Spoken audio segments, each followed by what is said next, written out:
ओम नमः शिवाय ओम नमः शिवाय ओम नमः शिवाय ओम नमः शिवाय। बोल शंकर भगवान की जय। बोलिए आज के आनंद की जय। बोलिए शिव बारा ज्योतिर्लिंग महाराज की जय। तेरा पल पल बीता जाए मुख से जप ले नमः शिवाय। तेरा पल पल बीता जाए मुख से जप ले नमः शिवाय। तेरा पल पल बीता जाए मुख से जप ले नमः शिवाय। यही मुक्ति है आए मुख से जप ले नमः शिवाय। आए मुख से जप ले नमः शिवाय। तेरा पल पल बीता जाए मुख से जप ले नमः शिवाय।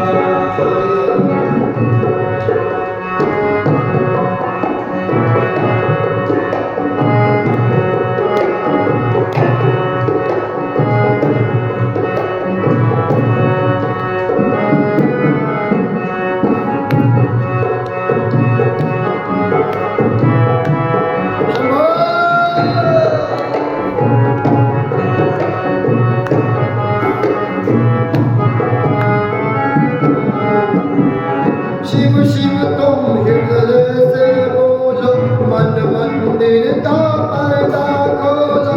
शिव शिव तुम हृदय से बोलो मन मंदिर का पर्दा खोलो। शिव शिव तुम हृदय से बोलो मन मंदिर का पर्दा खोलो। यहाँ अवसर खाली न जाए मुख से जप से नमः शिवाय।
ये दुनिया पंछी का मेला समझो उड़ जाना है अकेला।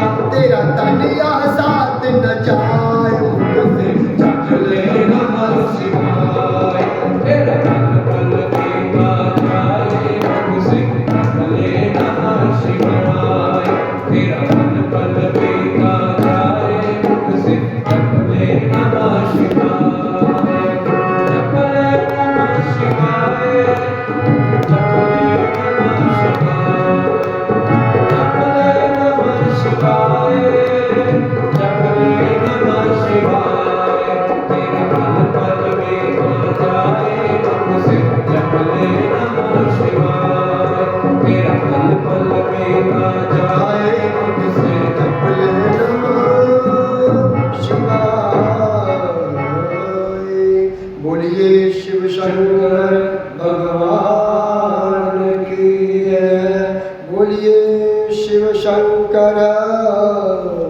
भगवान की जय। आत्मा तुम गिरयामति सजरा प्राण शरीरम ग्रह पूजा कर विषयोपभोग रचना निद्रा समान संचार पदयो परीक्षण विधि स्तोत्राणि सर्वा गिरो यत्ता कर्म करोमि तत्तखिलं शम्भो तवापराधनम् शम्भो तवापवर्जनम्। बोलिए शिव शंकर भगवान की जय। बोलिए शिव महापुराण की जय।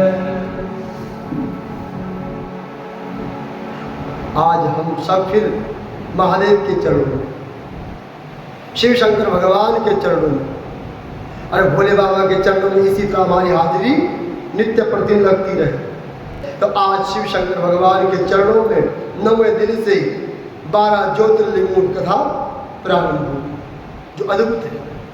इससे पहले हमने असंख्य कथाएं सुनी जिसमें शिव शंकर भगवान ने अपने अद्भुत अद्भुत किरदार निभाए, कभी पिता के रूप में, कभी मित्र के रूप में, कभी पति के रूप में, कभी सखा के रूप में, अनेक रूप निभाए।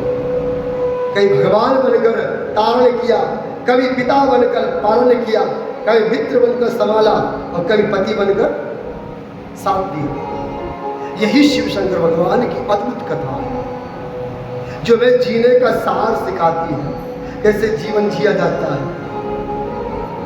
इसलिए शिव शंकर भगवान की जो कथा सुनता है, उनकी कथा का जो रसपान करता है, उसकी सदैव ही उसमें महादेव की कृपा बनी रहती है।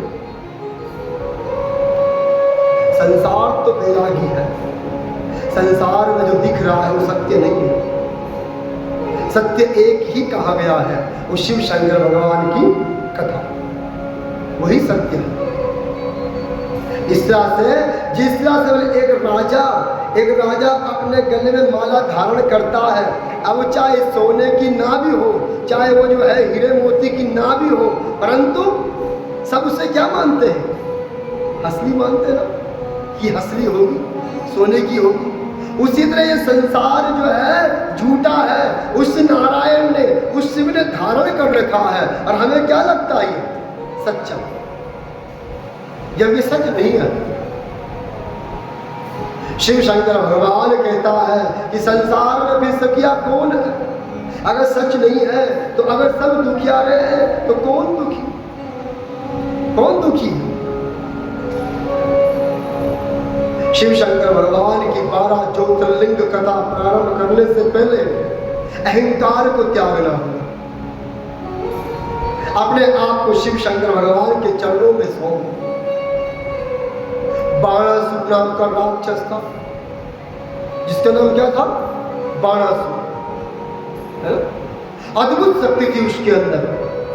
शिव शंकर भगवान की घोर तपस्या प्रारंभ कर दी। शिव शंकर भगवान उससे प्रसन्न हुए और शिव शंकर भगवान ने वरदान दे दिया। क्या वरदान दिया? कि तू जो है सहस्त्र भुजाओं वाला होगा, 1000 भुजाओं वाला। महादेव ने वरदान दे दिया, कहा कि जब भी तेरे में संकट आएगी मैं खड़ा रहूंगा, मैं तेरे साथ रहूंगा। संसार में ऐसा कोई नहीं है कि मेरे होते हुए तुझे परास्त कर दे, और कभी ऐसा होगा नहीं कि तू मुझे बुलाए और मैं आऊं। ऐसा है दयालु, दीन दयालु शिव शंकर, वरदान दे दिया। अब तो बाणासुर जो है अहंकार बढ़ता है, मद दिखाता है, हर जगह जो है अपनी सेना को लेकर जाता है, हर राजाओं को ललकारता है किसी में हिम्मत जो मेरे से लड़ सके, जो मेरे को परास्त कर सके? अहंकार तो है, इसलिए क्या छोड़ना अपना अहंकार। इस कथा में एक शब्द बार बार चलता रहा है, देखा होगा आपने, वो क्या था? अहंकार। जितने भी गए, जितने भी डूबे, किससे डूबे? अहंकार से। क्योंकि महादेव को अहंकार वृत्ति भर भी पसंद नहीं, इसलिए आज बाणासुर के अंदर अहंकार उत्पन्न हो गया, जगह जगह अपनी वीरता को फैलाता है। कोई भी जो है उसके साथ युद्ध करने के लिए तैयार नहीं था, इतना महाबलशाली था। अब तो और भी ज्यादा अहंकार आ गया। आज उसके मन में हुआ कि महादेव ने कहा था कि मैं जब जब तू बुलाएगा मैं आऊंगा, आज क्यों ना मंत्र का प्रयोग किया जाए। कैसा है ये मंत्र, काम करता भी है कि नहीं करता है? जांचू तो सही। महादेव में शक है, अपने इष्ट पर क्या किया? संदेह किया। आज शिव शंकर भगवान के उस अद्भुत मंत्र को बोलने लग गया। क्या है वो अद्भुत मंत्र? ओम नमः शिवाय, ओम नमः शिवाय, ओम नमः शिवाय, ओम नमः शिवाय। जो हर किसी की तकदीर बनाई वो है ओम नमः शिवाय। इस मंत्र का जाप किया, तत्काल महादेव प्रसन्न हुए। कहा प्रभु मैं दूसरा अजमा रहा था कि आते हो कि नहीं आते हो, आइए ना। उनकी सेवा की, खूब अच्छी तरह से उनका जो है सत्कार किया और उनको अपने घर में रोकना चाहा। महादेव रुके नहीं, क्योंकि बद्ध है, वचनबद्ध है, रुक गए। आज जो है बाणासुर अपने डिंगे मारता है। क्या मारता है? डिंग। भक्ति को छोड़ दिया, आज महादेव के सामने बैठ गया और अपनी डिंगे मार लग गया। अरे मेरे पास तो कोठी है, बंगला है, मेरे पास कार है, मोटरसाइकिल है, धन है, दौलत है। अहंकार तो है ये है? महादेव मैं सारे संसार में घूमा और कोई मेरे साथ युद्ध करने के लिए तैयार नहीं हुआ, मैं इतना बलशाली हूं। महादेव कहो ना, कहां इन भुजाओं का इस्तेमाल करूं? कहां? संसार में कोई ऐसा पैदा हुआ ही नहीं है जो मेरे साथ युद्ध कर सके। शिव शंकर भगवान जान गए कि इसके अंदर अहंकार आ गया है। शिव शंकर भगवान ने कहा, ए मूर्ख, तुझे अभिमान आ चुका है, अहंकार आ चुका है, इसलिए मैं तुझे श्राप देता हूं कि तेरी इन भुजाओं को काटने वाला भी तुझे अवश्य मिलेगा। बोलिए शिव शंकर भगवान की जय। क्या समझे कथा से? कथा से सीखते रहो कुछ ना कुछ, और सीखोगे तब जब आपकी मन पर बुद्धि यहां पकड़ी हुई होगी। सच बता रहा हूं आपको, हम तो है न्यून वर्ग, छोटे से, परंतु कथा का सार समझना ही कथा है। और हर कथा के अंदर कुछ ना कुछ सार छिपा हुआ है, ऐसी कथा बनी ही नहीं है ना? पहले वरदान मिला, बाद में क्या मिला? श्राप। करंट देखा आपने? करंट की कितनी तार होती है? मात्र 2 तार, एक अर्थ और एक फेस। होती कि नहीं होती? 2 करंट की तारें हैं। अब उन तारों पे आप जो है बिजली में पंखा चला सकते हो, है ना? लाइट चला सकते हो, कूलर चला सकते हो, एसी चला सकते हो, बड़ी बड़ी चीजें चला सकते हो, नहीं चला सकते हो? सारी सुख सुविधा है कि नहीं है उसमें, उस करंट में। परंतु अगर उसी करंट पे तुम अगर हाथ लगाते हो, अगर उसी करंट को पकड़ने का प्रयास करते हो, तो वही करंट क्या बन जाएगा? जानलेवा भी बन जाएगा, है ना? वही करंट। उसी तरह भगवान की शक्ति कैसी है? उस करंट की तरह है ना? जो आपको सुख भी दे सकती है और अगर छेड़ोगे तो आपको दुख भी दे सकता है। इसलिए परमात्मा की उस करंट को नहीं छेड़ना, उसका इस्तेमाल करना जानो। यही आज बाणासुर ने किया और आज जो है उसे श्राप दे दिया कि तेरी इन भुजाओं को काटने वाला भी अवश्य प्रकट हो। आज शिव शंकर भगवान उसी नगर में, उसके घर में जल क्रीड़ा के लिए जाते हैं, जल में नहाने के लिए जाते हैं। क्रीड़ा माने कि नहाने के लिए, डुबकी लगाने के लिए जाते हैं और नहाते हैं एकांत में। तो बाणासुर की पुत्री है, उसका नाम है उषा। क्या नाम है? उषा। क्या नाम है? उषा। है? उसका नाम उषा है, जो दिखने में बड़ी सुंदर है, अद्भुत क्रांति वाली है। अब उषा का मन किस पे आ गया? शिव शंकर भगवान पर आ गया। शिव शंकर भगवान को जैसे ही देखा, वो उसके जो है रूप रंग में खो गई।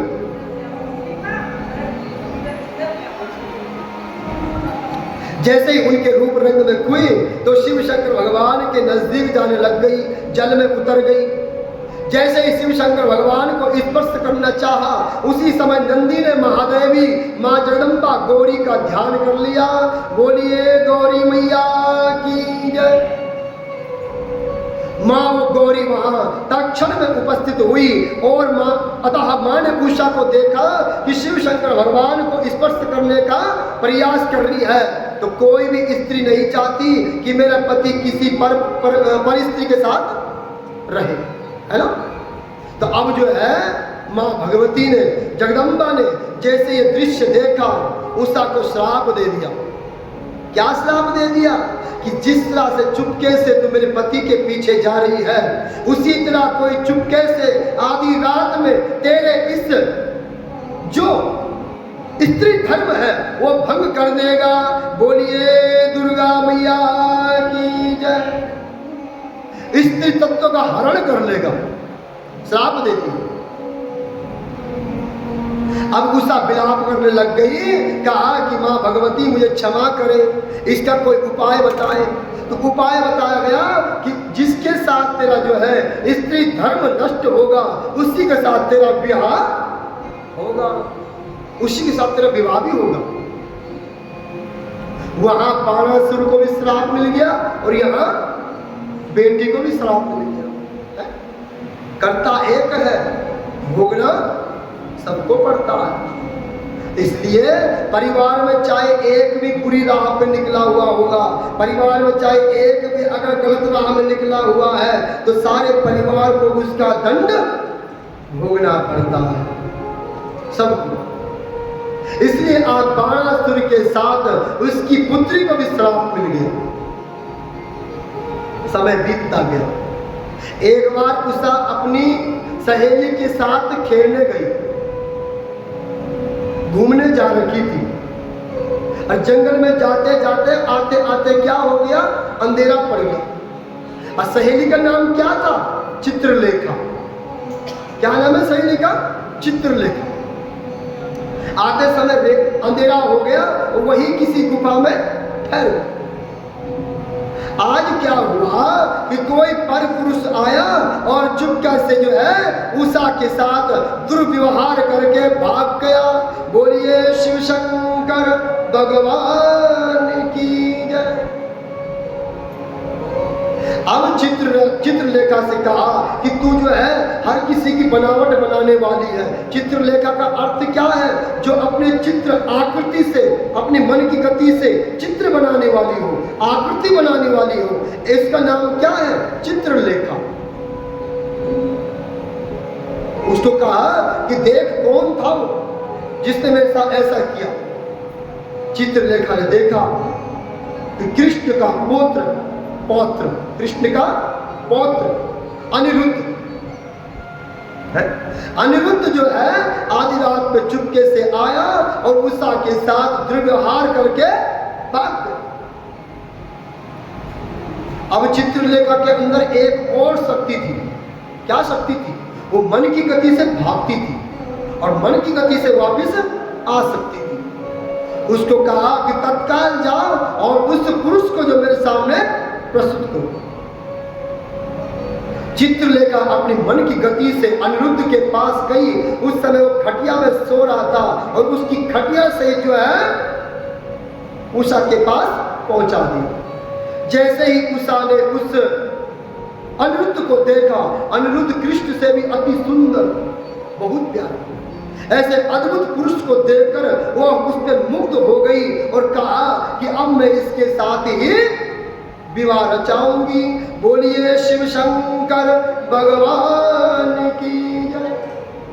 मगर पिता के डर के कारण उन्होंने क्या किया कि उसे चुपके से अपने कमरे में ले गए, वहीं रख दिया। परंतु समय बीतता गया और कुछ समय बाद जो है बाणासुर वहां आया और बाणासुर के हाथों से अनिरुद्ध पकड़ा गया। जब अनिरुद्ध पकड़ा गया तो उसको कारागार में डाल दिया।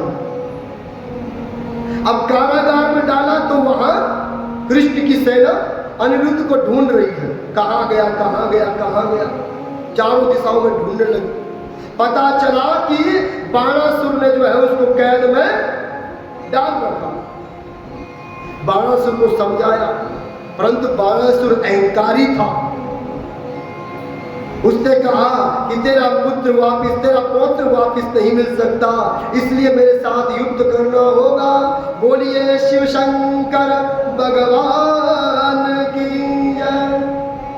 यही संसार का नियम है, कोई बड़ा नहीं, मैं बड़ा, मेरे से कोई और बड़ा है?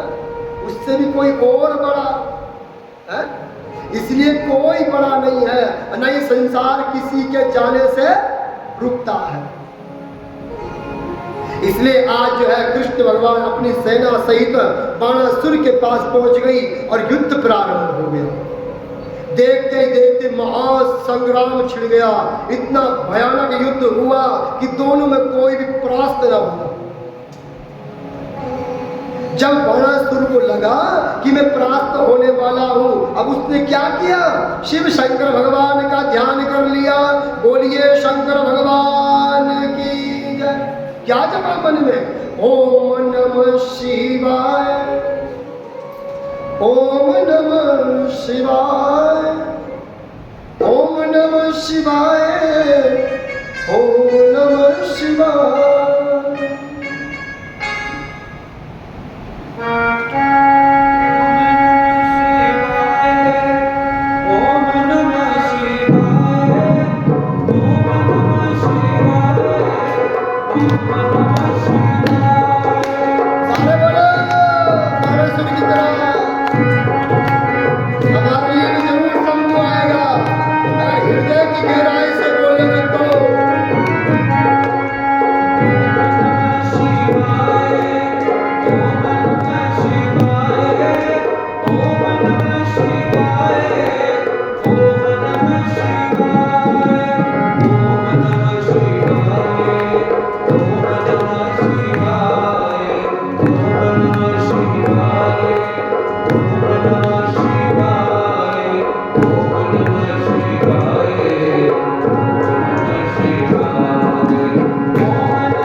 पंचाक्षर मंत्र का जाप किया, वही शिव शंकर भगवान प्रकट हो गए। बोलिए शंकर भगवान की जय। अब एक तरफ कृष्ण खड़े और एक तरफ शंभु खड़े। एक का है दुश्मन शत्रु और एक का है भक्त। दोनों परमात्मा आमने सामने भिड़ गए। किसके लिए? भक्ति के लिए। शिव शंकर भगवान ने कृष्ण भगवान के साथ महायुद्ध प्रारंभ कर दिया। शिव शंकर भगवान ने बाणासुर को पीछे छिपा दिया कि तू पीछे बैठ जा, और शिव शंकर भगवान ने कृष्ण के साथ महायुद्ध किया। कई प्रकार के अस्त्र शस्त्र चले, कई प्रकार की सेनाएं विध्वंस हुई, परंतु दोनों में कोई परास्त न हुआ। आज कृष्ण भगवान जो है शिव शंकर भगवान का ध्यान करते हैं, और शिव शंकर भगवान शिव का ध्यान। कृष्णाय वासुदेवाय हरे परमात्मने प्रणतकले स्वनासाय गोविंदाय नमो नमः। हे कृष्ण कलेश हरने वाले, अगर आप और मेरे में ऐसे ही युद्ध चलता रहा तो युगों युगों बीत जाएंगे। मैं भक्ति के लिए हार नहीं सकता, और तुम अपनी प्रतिष्ठा के लिए पीछे हट नहीं सकते। इसलिए हे कृष्ण कोई उपाय बताओ, क्या करें? तो कृष्ण अपनी मन की गति से कहते हैं, आत्मा तम गिरिजामती सहचरा प्राण शरीरम ग्रहम। हम जानते हैं कि तुम सब आत्माओं में अथवा अपने भक्तों में विराजमान हो, भक्त वत्सल हो, परंतु हे प्रभु, हे दीनानाथ, मेरी एक कृपा सुनिए, मेरी एक विनती सुनिए। ये विनती मेरी ये है कि मैं आप पे एक मोहिनी अस्त्र का प्रयोग कर रहा हूँ, आप इस मोहिनी अस्त्र को अपने पास आने दीजिए, बस इतनी मेरी आपसे विनती है। शिव शंकर भगवान ने मन की गति से कह दिया कि तथास्तु। जैसे ही मोहिनी अस्त्र शिव शंकर भगवान की तरफ बढ़ा, शिव शंकर भगवान उस अस्त्र के कारण ही मुक्त हो गए और वहीं पर चेतनाग्रस्त हो गए। बोलिए शिव शंकर भगवान की जय। जैसे ही शिव शंकर भगवान चेतना में अतः चेतना लिप्त हुए, उसी समय बाणासुर की तरफ कृष्ण भगवान ने अपना अनोखा बाण छोड़ा, अपना सुदर्शन चक्र गया और बाणासुर की एक एक करके सारी भुजाएं काट डाली। कितनी भुजाएं? कितनी भुजाएं थी? 1000 भुजाएं। किसने काट डाली? सुदर्शन चक्र में एक एक करके सब काट डाला। सब अहंकार को काट डाला, मद को काट डाला, मोह को काट डाला, तेरा मेरा है?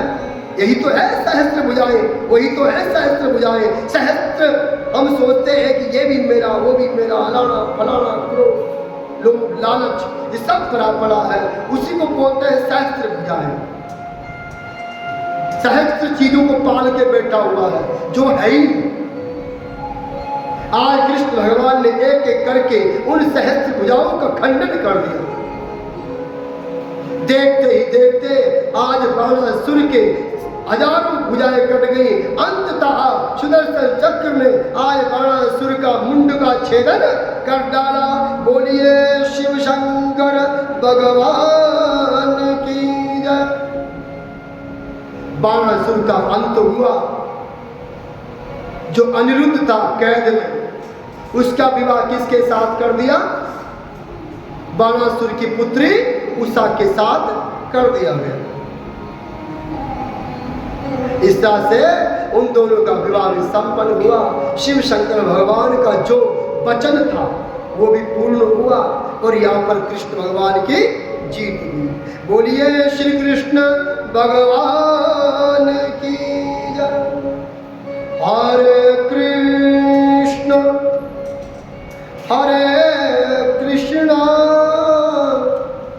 कृष्ण कृष्ण हरे हरे हरे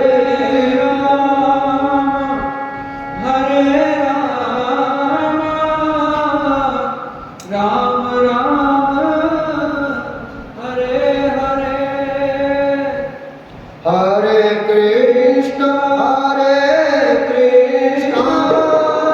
कृष्ण कृष्ण हरे हरे, हरे राम राम राम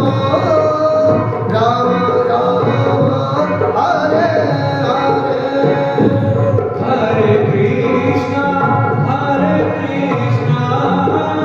कृष्णा कृष्णा हरे हरे, जोर से बोलो। हरे राम हरे राम राम राम हरे हरे, हरे कृष्णा कृष्णा कृष्णा हरे हरे, हरे राम राम हरे हरे।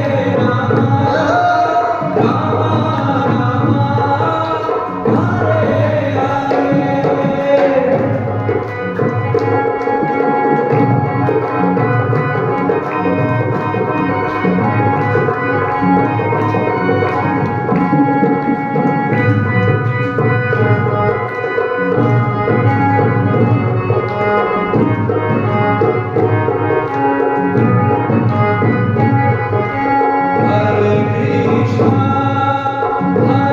कृष्णा कृष्णा कृष्णा हरे हरे, हरे राम राम राम हरे हरे, हरे कृष्णा कृष्णा कृष्णा हरे हरे, हरे राम राम राम हरे हरे, हरे कृष्णा कृष्ण कृष्ण हरे हरे, हरे राम राम हरे हरे। श्री कृष्ण गोविंद हरे मुरारी, हे नाथ नारायण वासुदेव। श्री कृष्ण गोविंद हरे मुरारी, हे नाथ नारायण वासुदेव, हे नाथ नारायण वासुदेव, हे नाथ नारायण वासुदेव। बोलिए श्री कृष्ण भगवान की जय, बोलिए राजा रामचंद्र महाराज की जय, बोलिए शिव शंकर भगवान की जय। इस तरह से बाणासुर का अंत हुआ। शिव शंकर भगवान की अद्भुत कथाएं, अद्भुत लीलाएं, अद्भुत उनका भक्तों के साथ प्रेम बंधन, जो भक्त के पुकारने पर तुरंत आ जाते हैं। आज शिव शंकर भगवान की कथा ज्योतिर्लिंगों की कथा के रूप में 12 ज्योतिर्लिंग। कितने ज्योतिर्लिंग हैं? 12 ज्योतिर्लिंग जो हमारे भारत देश में आज साइंस से मानती है कि भारत देश के एक ही कतार में लगे हुए हैं, बीच के मध्य में। उसका अर्थ यह है कि शिव शंकर भगवान की जो दिव्य ज्योतिर्लिंग है वो हमारे देश के बीचों बीच में लाइन में चली हुई है। और वो उसका अर्थ ये निकलता है कि शिव शंकर भगवान की जो ज्योति है, जो शिव शंकर भगवान की कृपा है, वो घर घर में फैलती है और आत्मा आत्मा को सींचती है। शिव शंकर भगवान के दिव्य ज्योतिर्लिंग जहाँ भी इनका नाम लिया जाता है, जहाँ भी इनका गुणगान किया जाता है, आपको उन तीर्थों में जाने का संपूर्ण फल प्राप्त होता है। शिव शंकर भगवान के अद्भुत सी महापुराण में लिखा गया है कि अगर आप सच्चे हृदय से, सच्ची आत्मा से अगर रोज सिर्फ 12 ज्योतिर्लिंगों का नाम भी लेते हो तो आपको 12 ज्योतिर्लिंगों में जाने का पुण्य प्राप्त हो जाता है। बोलिए शंकर भगवान की जय। ऐसे अद्भुत शिव शंकर भगवान की ये 12 ज्योतिर्लिंग जो भक्तों के जो है हितैषी है और भक्तों के समस्त बाधाओं को, दुख दरिद्र को काटने में सक्षम है। कहां कहां गया और कौन कौन अभी ऐसा है जिसने 12 ज्योतिर्लिंग पूर्ण कर दी? मुश्किल है? कहीं कहीं तो गए हो। इसलिए प्रयास करो कि इन 12 ज्योतिर्लिंगों के दर्शन अपने जीवन में हो जाए, एक एक करके। सर्वप्रथम जो है हमारे आते हैं श्री सोमनाथ। बोलिए सोमेश्वर भगवान की जय। बोलिए सोमनाथ भगवान की जय। सर्वप्रथम सोमेश्वर महाराज जी, सोमनाथ जी, जो कहाँ विराजमान है? महाराष्ट्र, यानी कि महाराष्ट्र के गुजरात में। कोई गया है? हाँ, गुजरात में स्थित है महाराष्ट्र के अद्भुत मंदिर, बड़ा रमणीक मंदिर, बड़ा प्यारा मंदिर, जिसका नाम ही सोमनाथ है। सोम का अर्थ होता है हृदय, हृदय का मंदिर, हृदय को भाने वाला, हृदय को मनमोहित करने वाला ऐसा अद्भुत मंदिर है गुजरात में। तो वहां जो है शिव शंकर भगवान का अद्भुत अद्भुत नजारा है। सोमनाथ में जो गया होगा उसी को वहां के बारे में पता होगा। कितना सुंदर दृश्य है, समुद्र के किनारे बसा हुआ है अद्भुत मंदिर। सोमनाथ की कथा भी बड़ी प्यारी है, इसलिए सोमनाथ मंदिर की कथा सर्वप्रथम कही जाती है। सोम का अर्थ क्या है? पहले अर्थ समझ लो। सोम का अर्थ होता है चंद्र, और चंद्र कौन है? हृदय है। सोम माने चंद्र, और चंद्र कौन है? मन। यानी कि सबसे पहले किसकी कथा आई? मन की कथा। सबसे पहले मन की कथा प्रारंभ हुई। ये मन ही है जो चंचल है, ये मन ही है जो भटक रहा है, ये मन ही है जो हमें कथा कीर्तन भजन नहीं सुनने देता। हमारे सामने न जाने रोज रोज की कितनी प्रकार की आफतें डाल देता है ना, ताकि ये सत्संग भजन न कर सके। इसलिए शिव शंकर भगवान की इन 12 ज्योतिर्लिंगों में सर्वश्रेष्ठ सबसे पहले सोम की कथा कही गई है, सोमनाथ की कथा गई है, मन की कथा कही गई है। दक्ष प्रजापति अपनी 27 कन्याएं दे दी। किसको किसको दी थी? किस किस को याद है बता? किसको दी 27 कन्याएं? चंद्र को। 27 कन्याएं किसको दे दी थी? चंद्र को दे दी थी, जिनको हम आज नक्षत्र के रूप में जानते हैं, उनको दी। उनमें एक अद्भुत और सबसे सुंदर थी, उसका नाम था रोहिणी। उसका नाम क्या है? रोहिणी है, जो अति सुंदर है। अब चंद्र जो है, जब उनका विवाह हुआ तो चंद्र सिर्फ जो है किससे प्रेम करता है? मात्र रोहिणी से प्रेम करता है। इसलिए आज जो है जो 26 कन्याएं हैं, पत्नी है, वो दुखी रहने लग गई, क्योंकि जीवन में सबसे बड़ा प्रेम क्या है? पति का प्रेम है। अगर पति का प्रेम नहीं मिला तो संसार में सारा प्रेम कैसा है? फीका है। तो वो 26 की 26 कन्याएं कैसे हुई? दुखी रहने लग गई, परेशान रहने लग गई। अब उनसे रहा नहीं गया। अब उन्होंने क्या किया कि अपने पिता को जाकर वो घटना बता। पिताश्री ने पूछा, क्यों दुखी हो, क्यों परेशान हो? कहा कि ऐसी सी बात है, चंद्र जो है सिर्फ एक पत्नी से प्रेम करता है, रोहिणी से, और हमें प्रेम नहीं करता। दक्ष ने एक बार चंद्र को समझाया, प्रेम से समझाया, 2 बार समझाया, 3 बार समझाया। क्या चंद्र, क्या ये मन मान सकता? नहीं मान सकता। इसको ताड़ना होगा, इसको डांटना होगा, इसको फटकारना होगा। ये मानने वाला नहीं है। ये 26 की 26 कन्याओं से प्रेम नहीं कर सकता। 26 कन्याएं कौन है? 26 कन्याएं जो धर्म, कर्म, अर्थ, मोक्ष है? अच्छा करना, वो 26 है। और मात्र किससे प्रेम करता है? रोहिणी से। रोहिणी क्या है? रूपवान, रूपयान यानी मद मोह, उससे प्रेम करता है ये मन, है ना? जो 26 चीजें हैं मन में, 26 चीजें में अच्छी अच्छी चीजें हैं। धर्म करो, कर्म करो, अच्छा बोलो, अच्छा सुनो, अच्छा देखो, वो इसको पसंद नहीं है। इसको पसंद क्या है? रोहिणी, मात्र मद मोह। इसलिए दक्ष ने श्राप देना चाहा, कहा कि हे चंद्र, मेरे कई बार समझाने पर तू नहीं समझा, इसलिए मैं तुझे श्राप देता हूं कि जिस रूप पर तुझे बड़ा अभिमान है, जिस रूप पर तुझे बड़ा घमंड है, ये रूप तेरा बिखर जाएगा और तुझे क्षय रोग हो जाएगा। बोलिए शिव शंकर भगवान की। तू समाप्त हो जाएगा, तेरा अंत होगा और तू समाप्त हो जाएगा, ऐसा श्राप दे दिया।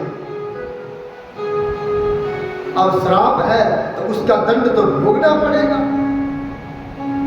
धीरे धीरे करके जो है चंद्र को क्षय रोग होने लग गया। अब परेशान हो गए, सब जगह अंधेरा ही अंधेरा छानने लग गया। जो चांदनी थी वो चांदनी जो है गिरने लग गई, बिखरने लग गई। देव सब परेशान हो गए, क्या हो? इसका उपाय क्या है? अपने गुरु के पास गए और गुरु से वंदना की। अपने गुरु चरणों में बैठे, प्रभु कोई बताइए, हमसे कोई भूल हुई हो या हमें कोई श्राप लगा है, उसका निवारण ढूंढिए। इसलिए तो गुरु बनाते हैं। गुरु क्यों बनाते हैं? एक ढाल है गुरु, एक कवच है गुरु, एक लाठी है गुरु, एक टार्च है गुरु। इसलिए जहां पर अंधेरा आएगा, जहां पे खाई आएगी, जहां पे विपदा आएगी, वहां पर गुरु क्या करता है? ढाल बनकर खड़े हो जाते हैं। बोलिए गुरु महाराज की जय। इसीलिए गुरु बनाते हैं, क्योंकि संसार है, कभी हमसे गलतियां भी हो सकती है, किसी विपदा में आ सकते हैं, पाप हो सकता है, परंतु उसके निवारण के लिए कौन है? गुरु। इसलिए गुरु का सहारा लिया जाता है। तो गुरु से जैसे ही उपाय पूछा, गुरु ने कहा कि तुम्हें शिव की शरण में जाना चाहिए और शिव की प्रार्थना करनी चाहिए। बोलिए शिव शंकर भगवान की जय। शिव जो है आज की शिव के आज्ञा के लिए, शिव को प्रसन्न करने के लिए चंद्र कहाँ चले? समुद्र में, तालाब के नीचे चले गए, जलाशय में चले गए। वहां एकांत भाव से शिव शंकर भगवान का भजन करना शुरू कर दिया। कौन भजन करने लग गया? चंद्र। चंद्र कौन है? मन। वो मन भजन करने लग गया। और जब मन भजन करने लग जाए, देखो महादेव कैसे प्रकट होते हैं। शास्त्र कहता है कि जो सबसे पहले तत्क्षण जो दर्शन दिए वो चंद्र को दिए। कैसे? मन। जहां मन लग जाए, जिस कथा में मन टिक जाए, जिस भजन में मन टिक जाए, जिस मंत्र में मन टिक जाए, जिस मूर्ति में मन टिक जाए, तो क्या प्रकट नहीं होगा? साक्षात दर्शन दिखाई देंगे उसी में।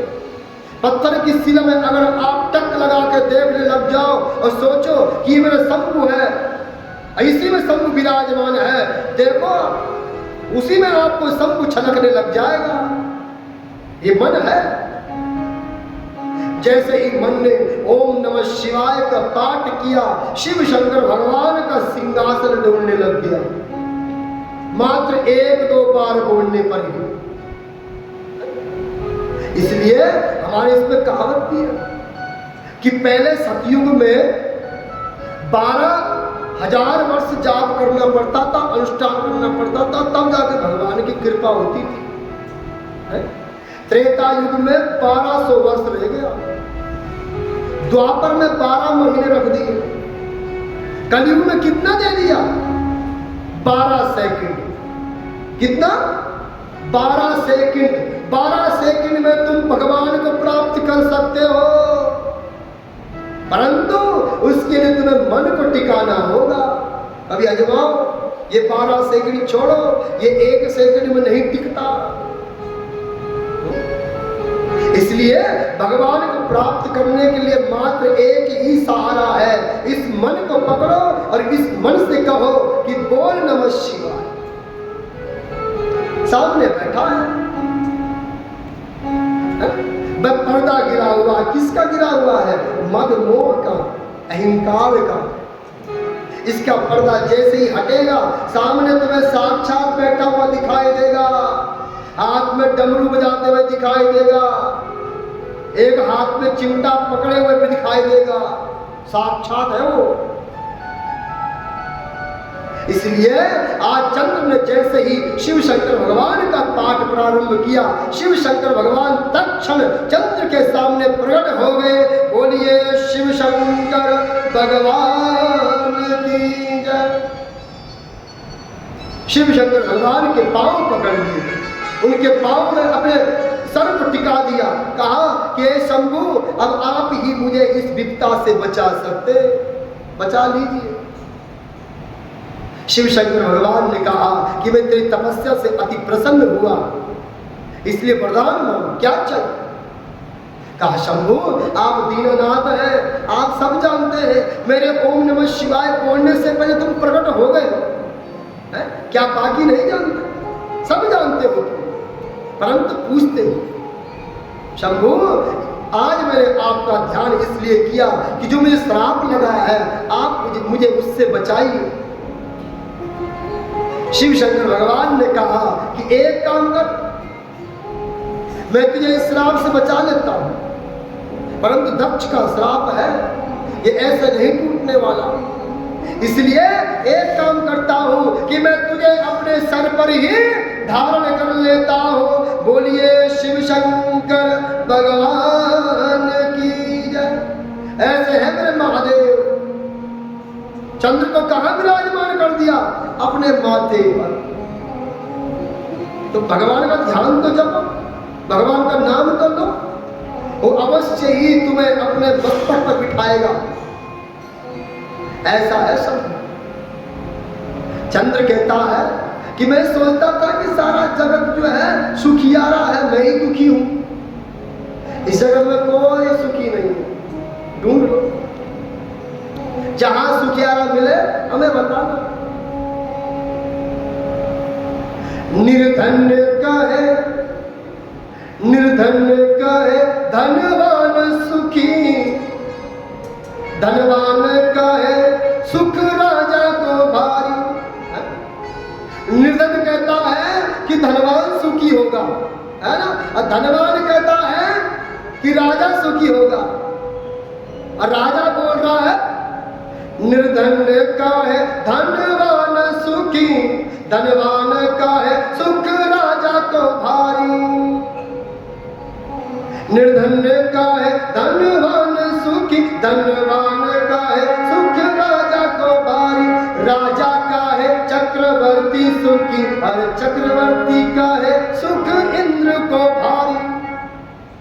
इंद्र का है, इंद्र का है राम सुखी, राम का है सुख संतों को भारी। है? कौन निकल रहा सुखी? कोई निकला? कोई भगवान सुखी नहीं निकले। इंद्र का है राम सुखी, और राम का है सुख संतों को भारी। संत का है संतोष में सुख है, जहां संतोष नहीं वहां दुख है भारी। क्या बात है? जहां संतोष नहीं वहीं दुख है। इसलिए संतोष करना सीखो।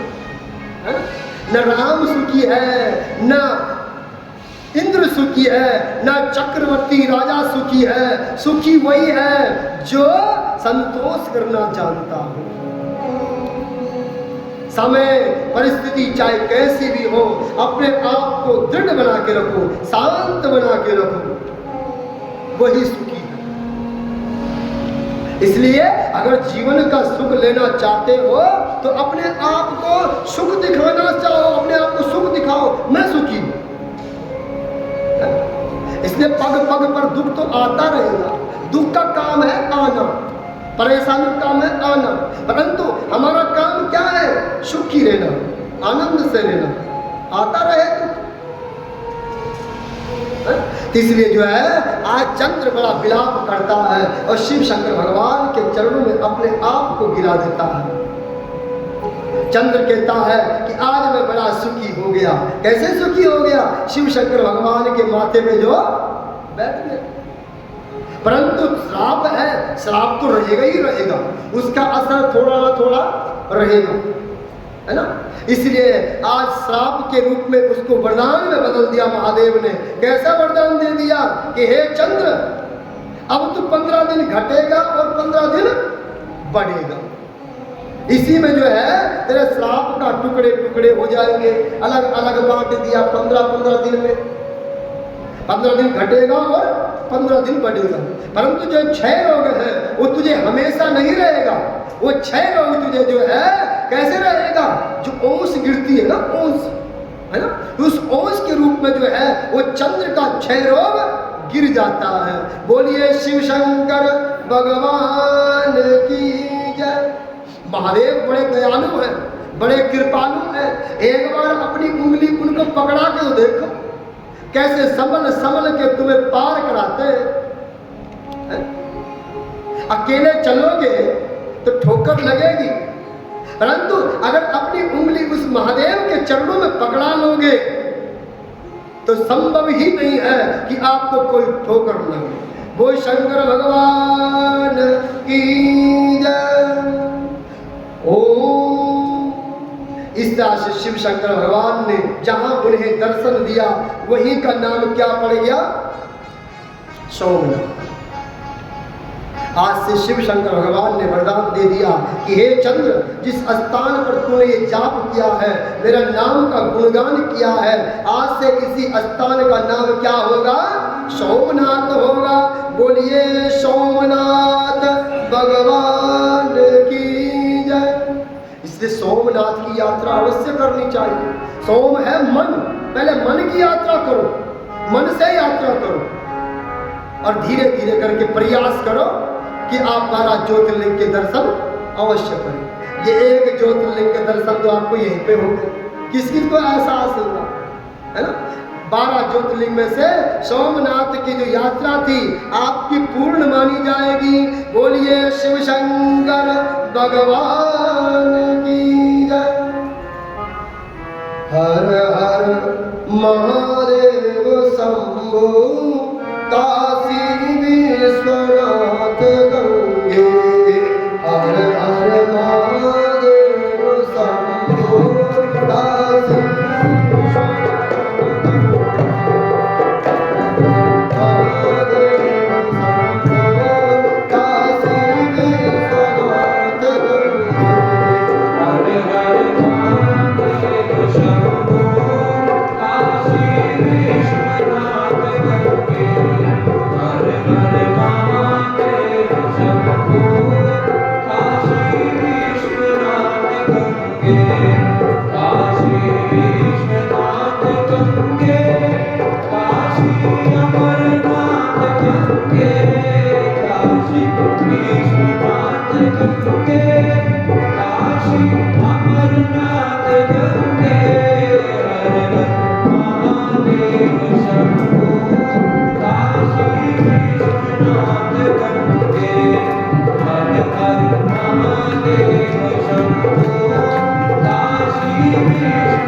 लीला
सहितं नमामि।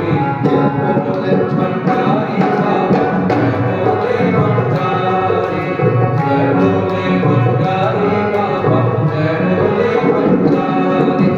लीला सब सिंगारी बाबा, जय बोले भंडारी, जय बोले भंडारी बाबा, जय बोले भंडारी, जय बोले भंडारी, जय बोले भंडारी। बोलिए शंकर भगवान की जय। बोलिए श्री सोमनाथ भगवान की जय। अब वेद व्यास जी कहते हैं, अब सूत जी के शिष्य जो कथा सुना रहे हैं, ये सारी कथा कौन सुना रहा है? सूत जी महाराज। कहाँ पे सुना रहे हैं? कहाँ सुना रहे हैं? वाराणसी, है ना, तपोभूमि में आज अद्भुत कथा सुनाते हैं। कितने ऋषियों को सुनाते हैं? 88,000 ऋषियों को। और सारी ग्रंथ रच डाली थी, सब ग्रंथ बोल दिए थे। पहले समय में सूत जी सुना होगा, सूत जी सुने होंगे आपने हर कथा में, चाहे सतना कथा पढ़ लो, चाहे जो आप कोई भी कथा उठा लो, उसमें सूत जी का वर्णन आता ही आता है हर जगह। क्यों आता है सूत जी का वर्णन? इतनी कथा सूत जी ने सुनाई, फिर वो कौन था?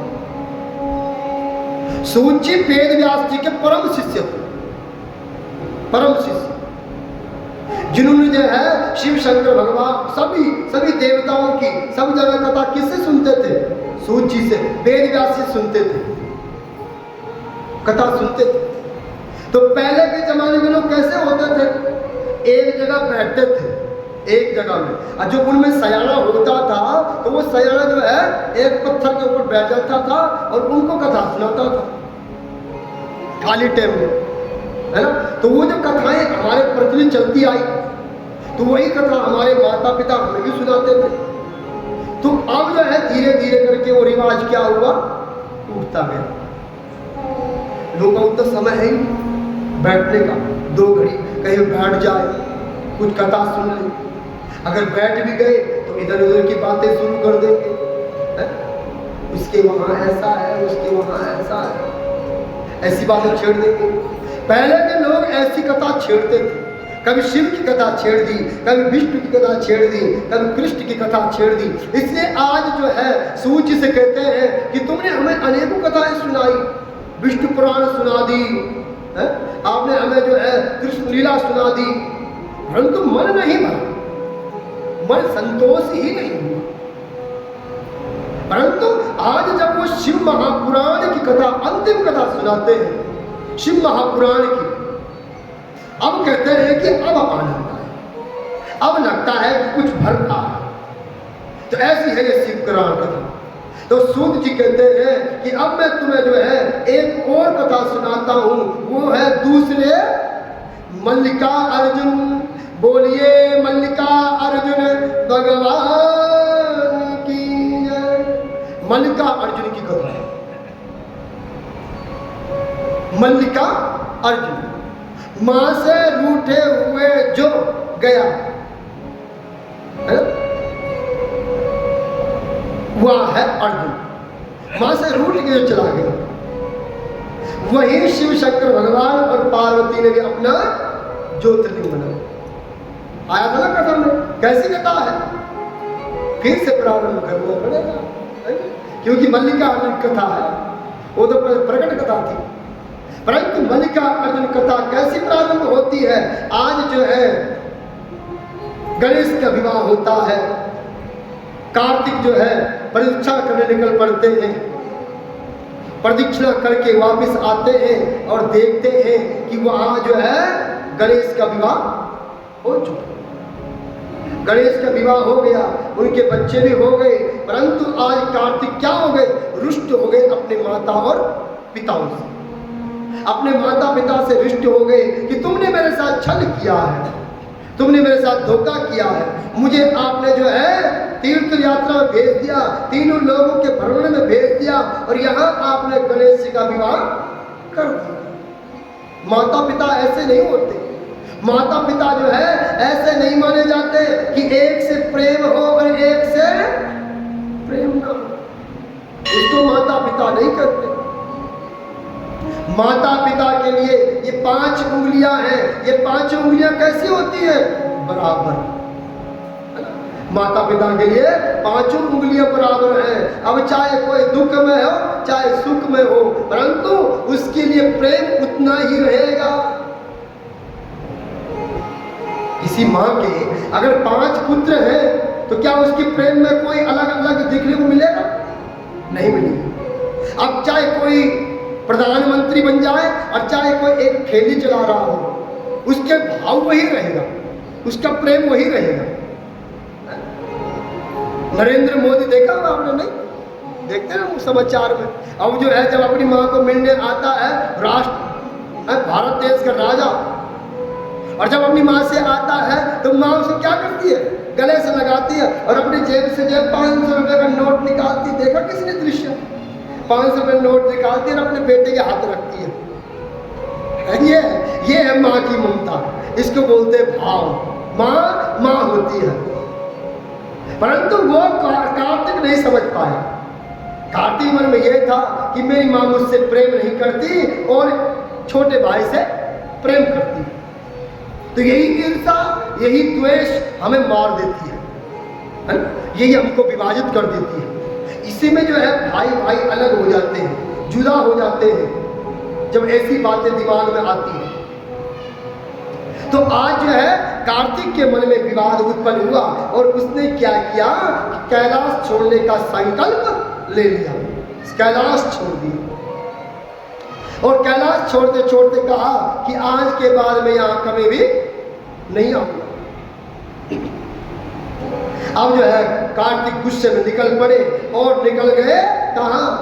पहले क्रोंच पर्वत गए, फिर वहां भी सोचा कि यहाँ सबको भेद पता चल गया है। अंतिमता वो कहाँ चले गए? गंधमादन पर्वत पर चले गए। कहाँ? गंधमादन पर्वत। अब आपको पहले ये बता दे कि अब जो मल्लिका अर्जुन है वो श्रेष्ठ और तपोभूमि का एहसास है, समस्त बाधाओं को दुख दरिद्र को दूर करने वाला। कौन कौन गया मल्लिकार्जुन? गया कहाँ है? मध्य प्रदेश या आंध्र प्रदेश? हाँ, आंध्र प्रदेश में जो है मल्लिका अर्जुन का मंदिर है। आप भी गए? आपने लगभग में क्या पूरे कर दिए? लगभग रामेश्वर काशी तो नजदीक। तो ये जो है मल्लिका अर्जुन जो है जो धाम है वो आंध्र प्रदेश में है। ये भी बड़ा रमणीक है, बड़ा सुंदर है, अद्भुत है। भक्तों के लिए नजारा ऐसा लगता है जैसे भक्त इस मंदिर में प्रवेश करता है, अपने आप ही एक नई चेतना और एक नई ममता उमड़ आती है इस मंदिर में आते ही। अद्भुत। तो आज जो है वो अपने घर को छोड़ के चले जाते हैं और वहां निवास करने लग जाते हैं। गंधमादन पर्वत। माँ की ममता है और माँ से रहा नहीं जाता, और वो जो रोज क्या करती है उसका आना जाना लगा रहता है अपने पुत्र को मिलने के लिए। चुपके से अपने पुत्र को देख लेती और वापस आ जाती। कहीं इसको ने देख लिया, इसने समझ लिया तो क्या होगा? फिर यहाँ से भाग जाएगा। इसलिए मैं नहीं चाहता कि पुत्र को कष्ट हो, मुझे कष्ट हो जाए, कोई बात नहीं। अब क्या करती है? चुपके से रोज उसको देखती है और वापस आती है। तो शिवजी सोच पड़ गए कि अगर ये रोज ऐसे ही जाती रही फिर कैसे चलेगा? है? हमारे पास का है नहीं, बूढ़ा बैल है मेरे पास, तब तक ले जाता रहूंगा इसको, है ना? जैसे आजकल क्या बोलते हैं, एक फटफटी रखी हुई है, कितनी बार कराऊंगा इसकी शॉपिंग, है ना?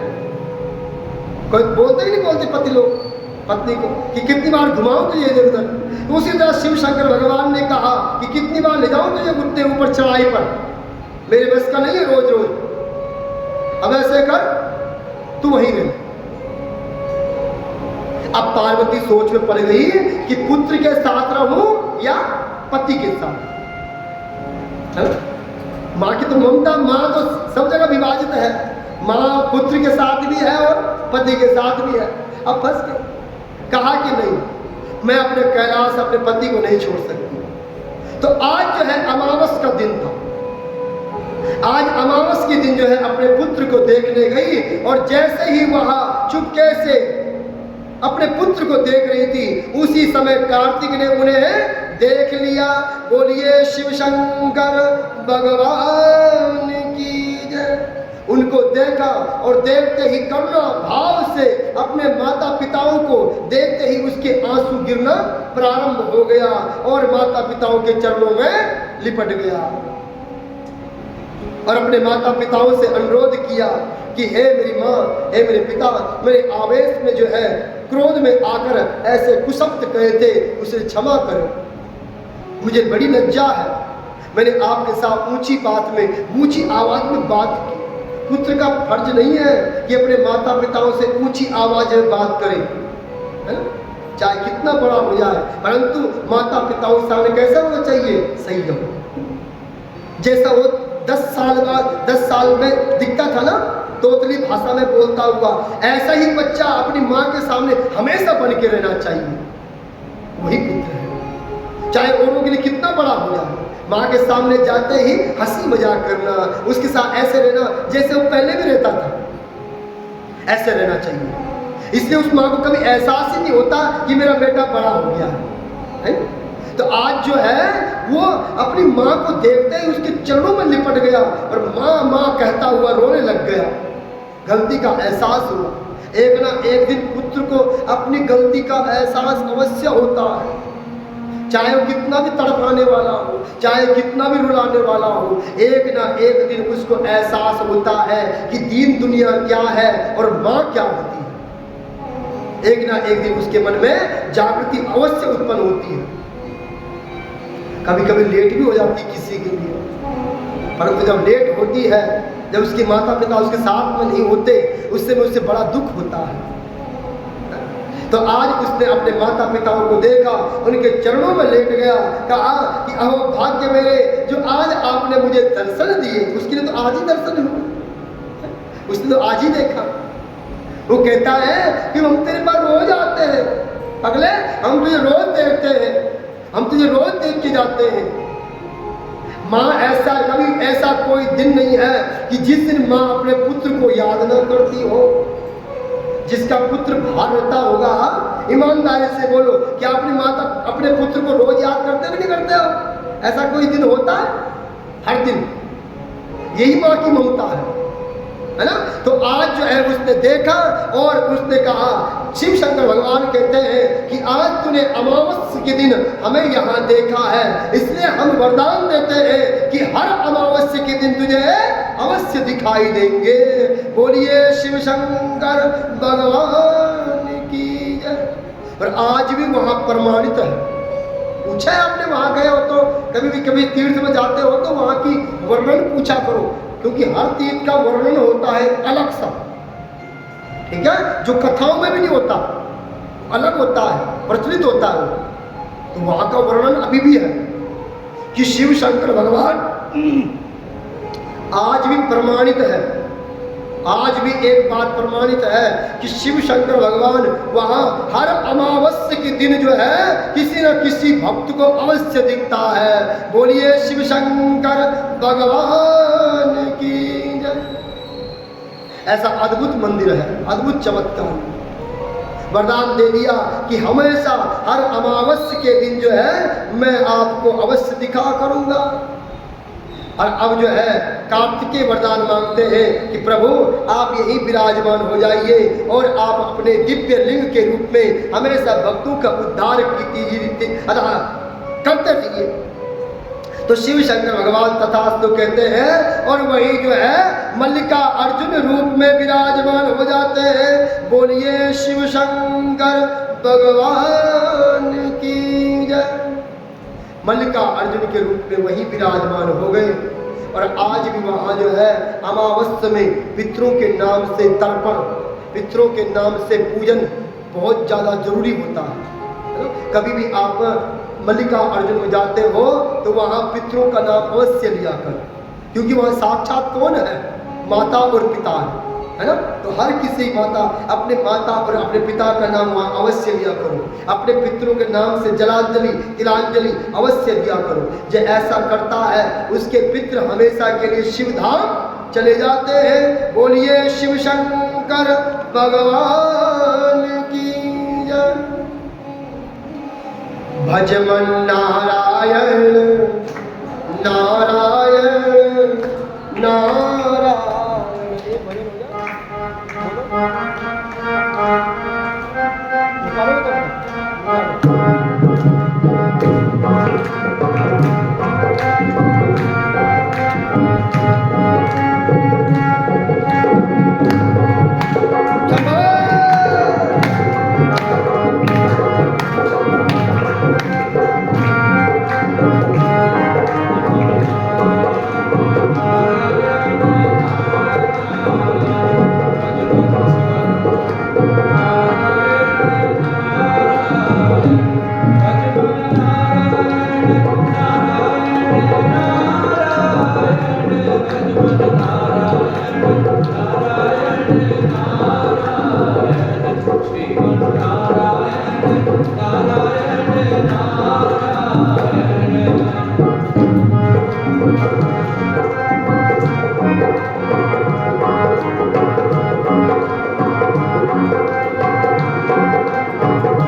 तरह से जो है मल्लिका अर्जुन भी पूर्ण हुआ। अब वेद व्यासी कहते हैं कि अब मैं आपको तीसरे शिवलिंग कथा सुनाता हूं। कौन कौन सुनना चाहेगा? अद्भुत है। शिव शंकर भगवान के तीसरे ज्योतिर्लिंग महाकालेश्वर महाराज की जय। बोलिए महाकाल भगवान की जय। महाकालेश्वर शिव शंकर भगवान का वास्तव में देखने लायक जगह स्थान, इतना प्यारा दृश्य है। यहाँ तो कोई अपने आंखों से देखा है। अद्भुत जगह, बहुत प्यारा, जहाँ महाकालेश्वर अपने साक्षात स्वरूप में विराजमान है। और एक नीचे धरती को फाड़ कर गोला सा, उसके अंदर शिव शंकर भगवान का दिव्य ज्योतिर्लिंग महाविशाल उसमें विराजमान है। शिव शंकर भगवान का यह अद्भुत मंदिर कहाँ है? मध्य प्रदेश के उज्जैन। गया कौन मध्य प्रदेश में। यहाँ कहते हैं कि 52 प्रकार के सिद्धपीठ हैं। 52 प्रकार के शिव शंकर भगवान के लिंग है। वहाँ का एक एक शिव शंकर भगवान का जो लिंग है वो दिव्य लिंग है। वहाँ आपको कुछ दूर जाकर जो है महाकाल भैरवनाथ भी प्रसिद्ध है, जिनके दर्शन करने मात्र से ही समस्त बाधाएं दुख दरिद्र दूर हो जाती हैं। उज्जैन के शिव महाकालेश्वर प्रसिद्ध है, भक्त वत्सल है, और भक्तों के लिए धरती फाड़ कर आ जाते हैं। ये वो हमें दिखाते हैं कि मैं अपने भक्तों की रक्षा करने के लिए धरती से फाड़ कर आ जाता हूँ। वहाँ आज भी जो है भस्म की आरती होती है। भस्म की आरती की जाती है शिव शंकर भगवान की। राख मंगाकर शमशान की भस्म लाकर उसको जो शिव शंकर पर लगाया जाता है। कहते हैं कि जिस दिन अगर शिव शंकर भगवान को ये भस्म न लगाया जाए, उस दिन करोड़ों करोड़ों लोग बीमारियां फैल जाएंगी। इस शिव शंकर भगवान पर जो है वहाँ उज्जैन में जो राख है, जो लाश जलती है, उसके द्वारा ही वो भस्म लगाई जाती है। कितने पुण्य है उसके, उस आत्मा के, उस शरीर के भी, जो शिव शंकर भगवान के उस दिव्य ज्योतिर्लिंग पर मली जा रही है। इसी लोग कामना क्या करते हैं कि भगवान अगर ये शरीर छोड़ा जाए तो उज्जैन में छोड़ा जाए, ताकि एक बार जब राख लिपटे उस महादेव से फिर सदा के लिए ही लिपटे रहेंगे, फिर नहीं छोड़ेंगे। ऐसा अद्भुत है शिव शंकर भगवान का वो महाकालेश्वर उज्जैन में। वहीं कई प्रकार के शिव शंकर भगवान की कथाएं हैं, कई प्रकार के शिव शंकर भगवान के चमत्कार हैं। वहां जाने का सबसे अच्छा मौसम है, वहां भयंकर गर्मी होती है, बहुत ज्यादा। इसलिए वहां जाने का समय सबसे बढ़िया है नवंबर और दिसंबर। उस समय वहां न गर्मी होती है न ठंड होती है। या फिर फरवरी और मार्च में, इस समय वहां जाने में सबसे बढ़िया आनंद है। इस समय वहाँ बेहद गर्मी है, वहाँ के लोग तो पचा लेते गर्मी, हमारे बस का नहीं होता। तो आज शिव शंकर भगवान के वो अद्भुत भक्त राजा चंद्रसेन, वहाँ का राजा कौन था? चंद्रसेन नाम का राजा था, जो शिव का भक्त था, शिव का पुजारी था, शिव को पूजता था, नित्य प्रति शिव शंकर भगवान की वंदना करता था। इतना अच्छा राजा, इतना सुसज्जित राजा, क्योंकि जो घर घर में जाके लोगों की विपदाओं को पूछता था, लोगों के हाल पूछता था। कैसे? जय शंभु। जब भी उससे मिलो तो क्या बोलता था? जय शंभु।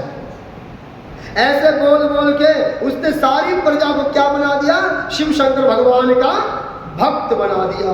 बोलिए शिव शंकर भगवान की।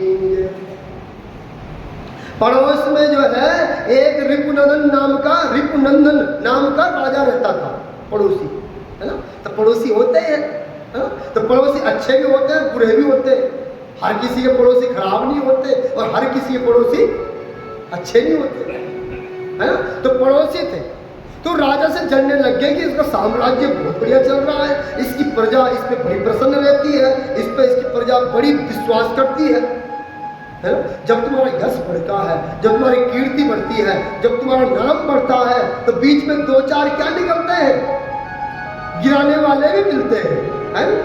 परंतु नाक मिलेंगे गिराने वाले, परंतु नियत अगर सही है, इरादे अगर पक्के हैं, तो वो गिराने वाला क्या होता है, एक दिन स्वयं ही गिर जाता। इसलिए अपने काम पर और अपने ध्यान में लगे रहो और अपनी भक्ति और अपने कार्य को सक्षम ढंग से निभाओ, तो वो तुम्हारी विपदाएं भी टल जाएगी। बोलिए शंकर भगवान की जय। राजा को आज जो है पड़ोसी राजा परेशान करता है, उसको डराता है, धमकाता है, परंतु जिसके ऊपर महादेव का हाथ हो, जिसके ऊपर शिव शंकर भगवान का हाथ हो, तो क्या घबरा सकता है। उसने शिव शंकर भगवान को छोड़ दिया कि शिव शंकर भगवान ही बेड़ा पार करेंगे। अंततः जब वो ना रुका, उसको कहा गया कि शिव भक्ति बंद कर, शिव भक्ति मत करवा, है? तो वो उसने बंद नहीं किया, वो निरंतर शिव भक्ति बना रहा, शिव भक्ति बनाता गया। अंततः उस पड़ोसी राजा ने आज चंद्रसेन पर आक्रमण कर दिया। बोलिए शिव शंकर भगवान की जय। जब उस राजा ने उस चंद्रसेन पर आक्रमण कर दिया, तो वहीं एक दूषण नाम का राक्षस भी था।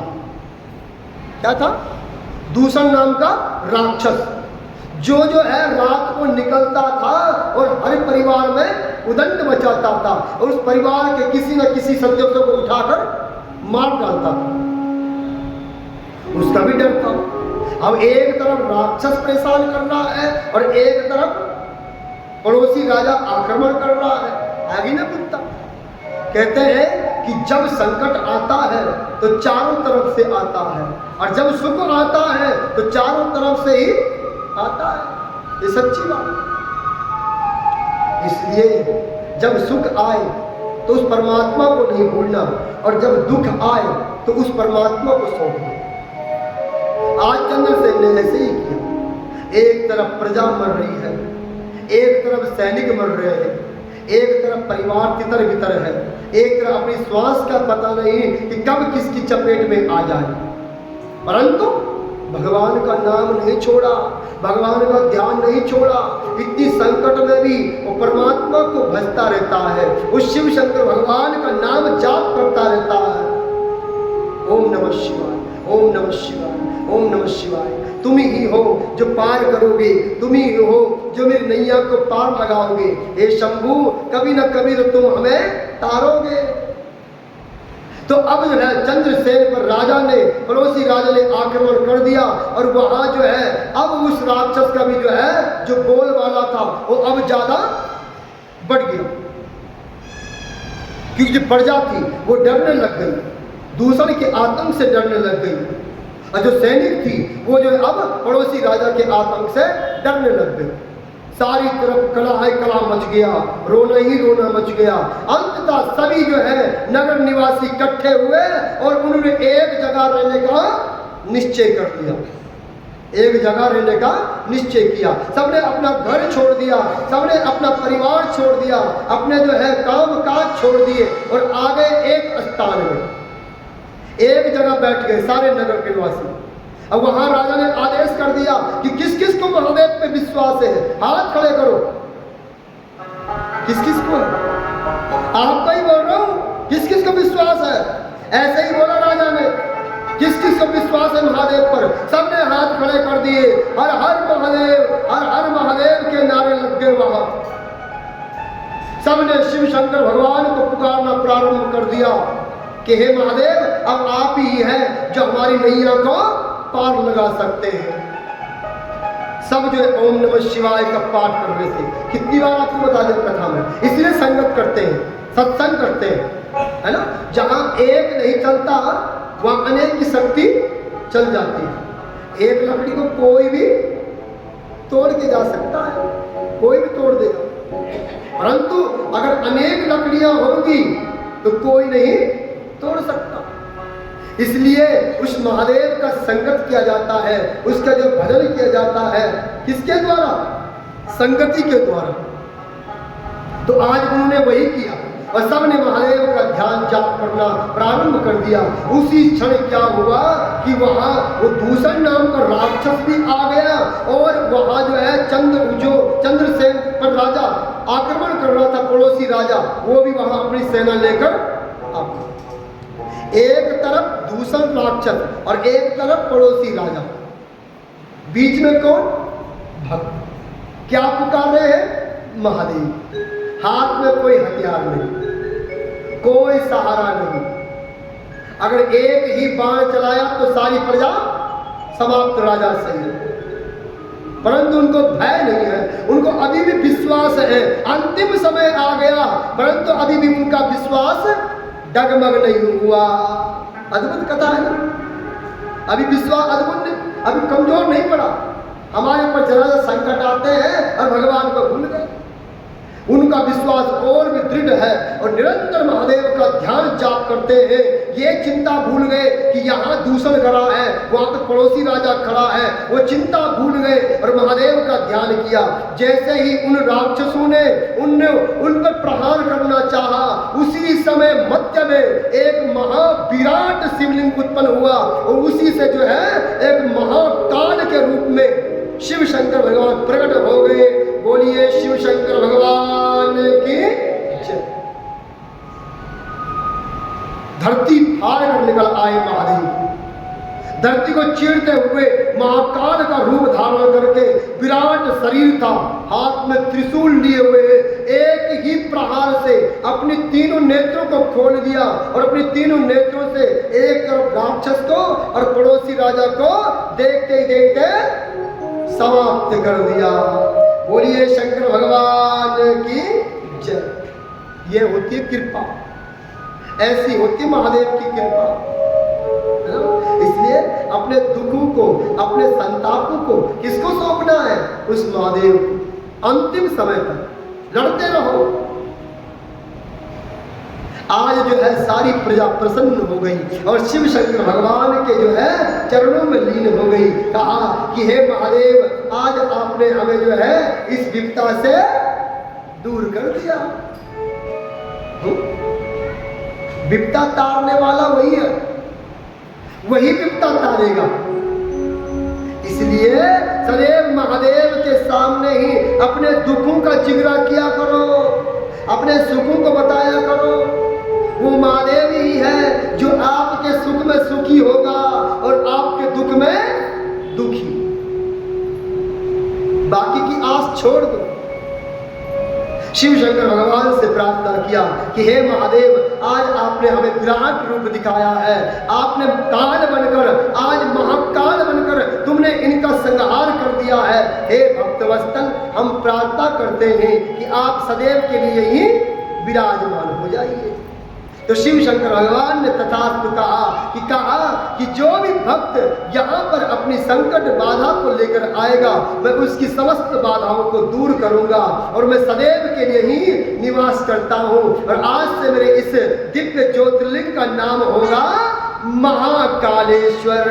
बोलिए महाकालेश्वर भगवान की जय। इस तरह से उस ज्योतिर्लिंग का नाम क्या पड़ा? महाकालेश्वर। महाकालेश्वर बड़ा अद्भुत है, बड़ा प्यारा है।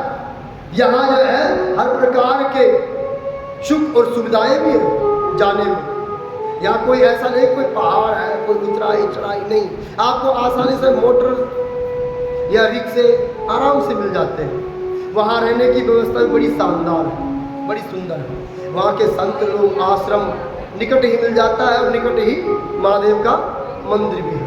वहीं से 4-5 किलोमीटर जो है क्या है, श्री भैरवनाथ जी का मंदिर भी है, वहाँ भी अवश्य जाना चाहिए। वहाँ कहते हैं कि अगर आपने महाकाल शिव शंकर भगवान के दर्शन कर लिए और आपने अगर भैरवनाथ के दर्शन नहीं किए तो आपकी यात्रा सफल नहीं। इसलिए महाकाल के बाद जो है आपको भैरव यात्रा भी करनी पड़ती है। अब भैरव यात्रा करते समय वहाँ मदिरा भी चलाई जाती है, बहुत सारे चाहते हैं। तो जो सात्विक होता है उसे कभी वहाँ मदिरा नहीं चढ़ानी चाहिए, है ना। तो एक बहुत सारे चाहते हैं, गृहस्थी लोग वहाँ मदिरा चाहते हैं, तो वहाँ गृहस्थियों को कभी मदिरा नहीं चढ़ानी चाहिए, क्योंकि जो जैसा कर्म करता है वो वैसा भाव रखता है, और जो जैसा भाव रखता है वैसा वो चढ़ाता है। तो हमारे भाव कैसे हैं? प्रेम की। हमारे भाव कैसे हैं कि हमारे महादेव, हमारे भैरवनाथ ऐसी चीज़ें नहीं लेते, है ना, तो हमारे लिए वो वर्जित है, हम नहीं जा सकते। तो इसलिए भावपूर्वक जाओ, अपने श्रद्धा के फूल चढ़ाओ और वहाँ अर्पण कर दो।